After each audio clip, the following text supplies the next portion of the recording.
occasionally, but not not as an everyday topic. That's, yeah. Sometimes. Not really, no.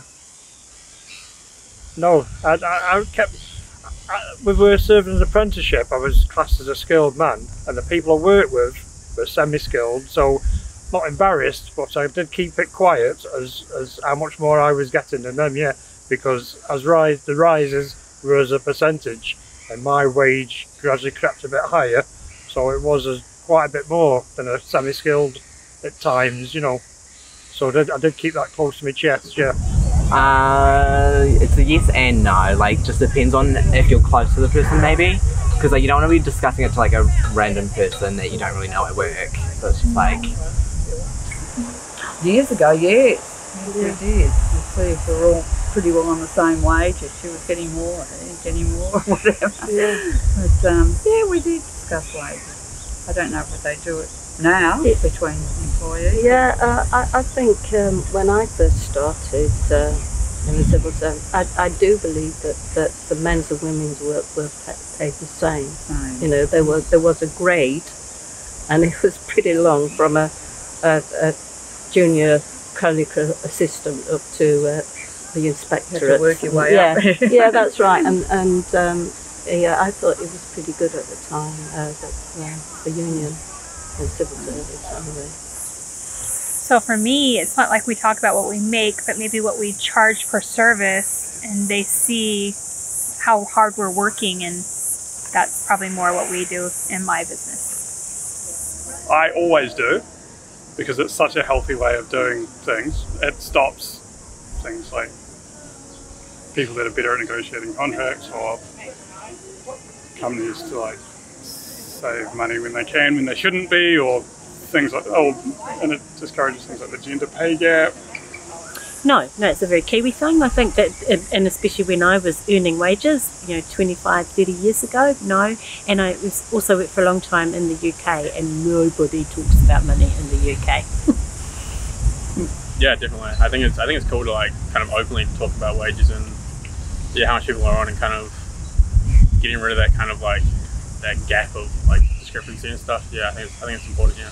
Absolutely, they should talk about wages, and I think the fact that our own kids are getting far more financially literate and able to talk about all of these things is only a good thing.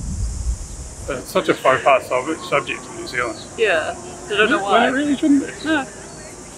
I don't know, I guess people, maybe it's tall coffee syndrome. People hate the idea of other people being better than them. It's just another way to rank yourself against other people, which I think is rubbish. Yeah, but I felt like it wasn't by very much, and it was verified as well because they'd been there for longer than me. So yeah, I can understand that, but there's nothing I'd ever be like, well, but yeah. I don't really know, like, if someone else was doing the same job as I was, and then they're getting paid less, maybe because like who they are or what they look like, maybe that would be maybe a good idea to like talk about it with a colleague or something. But I didn't used to. In all contracts that I've signed, I've had to be like crossed out that I refuse to pay. I talk about my wage and be like, change that, or I won't sign it. But it's taken me a while to get to that. I've seen a lot of contracts. Yeah, they could sort of, if there was different, like if you're getting different pay, like, and you're doing the same job and stuff, that could probably bring up a problem. Yeah, I would say when I was employed, there was kind of we just knew. We didn't really talk about it. We just kind of, when part of the interview was it starts at this and ends at this, and that's your wages, and then if you got moved up, they'd be okay, this is what everybody makes, and kind of go from there. No. If they wanted to, I will, but no. No. Well, my job was, I was purchasing manager, so I knew what things were worth and what things were around and what had to be paid to people, because I was negotiating prices, and any price is a consequence of cost. It's as simple as that. So I needed to know, so I got it, and I knew what I was worth, and I told them so. In no uncertain terms. But in the days when I was a manager, because I used to be, I started a join and then went up and I was a manager, and then I used to really tell the guys what they were getting paid, right? So it was my job to pick theirs, tell them what they were getting. So, and it was based on what they done, really, you know what I mean? So, no. Well, in the position I had, of course, I was dictating the salaries which were being paid to other people who worked for me, and I was responsible for the purchasing in 18 countries across Europe and America. So I obviously discussed salaries with them and to where they're going to be. But again, it was based upon what I knew about the marketplace and everything like that. Yeah, now it started off, I forget exactly how much it started off at. Not much. No. I know we got a pay rise, and it was exactly 100% pay rise on what we were getting, $22 a hundred to $42 a hundred. We had that much money, we didn't know what we were going to do with it. Because we just survived on what we were given. But you know, if you pay peanuts, you get monkeys, and that's the important thing that I made sure that everybody I had was being fairly rewarded, because I needed to keep them, because they're the ones who make the money for the company.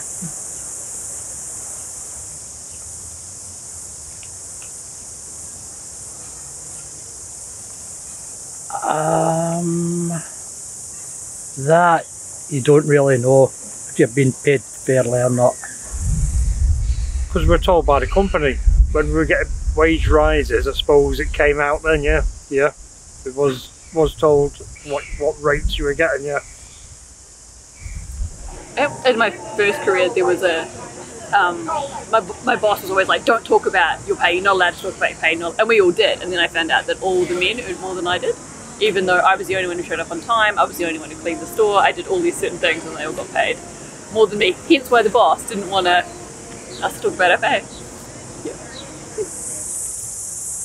Because there's a minimum age, and you know, just going by what media, I guess, and you know, I don't know, when you get to a stage where the wage is not so important, you know, I mean, it is important, of course, but you know, I enjoyed the job, enjoyed my work. Wasn't a topic I worried about.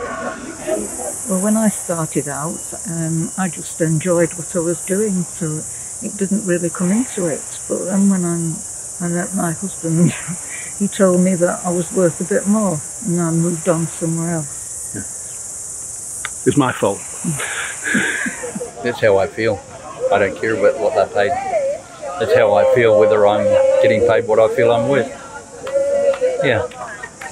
And for me, I work for the city as a civil servant, so all of the salaries are published, and you know exactly what you're getting, and it's all written in the civil service code. But as a weaver, as a professional weaver, I set my own pay, so I can make as much or as little as I wanted, you know. But what the market would bear, though. Yeah, what the market can bear, right? So. Oh, it's just a done thing. It was a standard wage. Standard wage. No one got any different. It's different today. I was speaking to a young shearer, a friend of mine, before we left to come here, and the shearing rate now is $4.10 a head. And I said to him, "You're making a lot of money now," and he said, "Yeah, we don't have to stick to the rules now. We can contract and have an agreement with the graziers as to how much we pay, and we could pay $8 a head depending on how rough the sheep were and how big they are. Sheep are a lot bigger today than what they were when I was shearing." Yeah. With us being a union and with the ABA, they always discuss about the ABA and the levels of pay services that they are under, and yeah, and it's quite open. Nobody, you know, has anything to say about that yet, because it's all legal, depending on your role and your level. Yeah.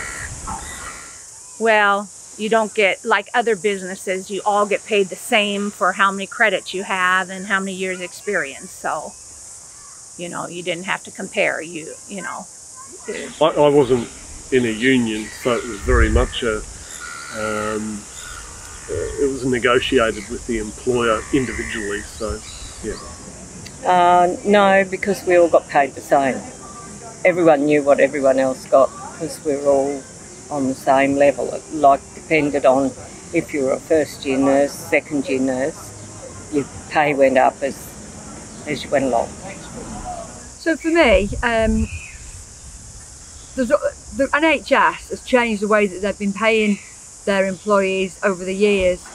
I say about 20 years ago they went into the banding system. So we don't sort of formally say I'm on this much per hour, but they'll know that I'm on a high band, you know, because the bands go from 1 right up, you know, right up. So they'll know that I'm on a different band by the job role that I do. So you don't really have to discuss the hourly rate, if you get me. And through that band as well, there's increments, so you'll go up each year through it, if you see what I mean. So you sort of say, well, I'm at the top of this band or the bottom of this band, and that's how you'd say it, but you wouldn't really discuss money, if you get me. Oh, well, at the university, there happened to be a document that we were able to find, I was able to find, that had a listing. It was held in the library, but not many people knew about it, of all of the salaries of the people I worked with and everybody in the technical area. And so you could research that and see where you landed with people comparable, because it wasn't a structured, it was semi-structured but not totally structured. So say I went to a job for the NHS and it was the same role. They'd keep me on that same band, but they put me up an increment higher. That's what they do. That's how they do it if you were a new role for that. If I was already on the top, then I couldn't go any further within that band. If I went lower, so say like I wasn't an advanced nurse practitioner anymore, I became a ward manager, for example, I'd go to the band below, but the top of that band below, and that's how they do it.